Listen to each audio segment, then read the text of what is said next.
তিনটি জায়গায় রাসূলের রক্ত পড়েছে। সবচেয়ে বেশি রক্ত পড়েছিল যে জায়গাটিতে, সেই জায়গায় প্রাণ ভরে কেঁদেছি।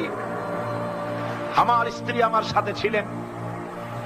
আমি তায়েফে গিয়ে লোকেরা আমাকে যখন বলল বিশ্রাম নিতে, আমি বললাম না, বিশ্রাম করব না, আগে আমারে নিয়ে যাও। আমার রাসূলকে মারছিল যে রাস্তাটা, ওই রাস্তাটা আমার আগে দেখাও। 3 দিনের না খাওয়া,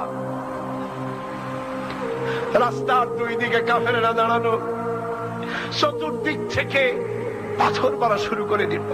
আহারে, এমন সুন্দর চেহারার মানুষ দেখি কেমনে মারল তারা। হুজুর পড়ে গেলেন, ওরা কাফেরেরা এসে জোর করে ধাক্কা মেরে হাঁটালো।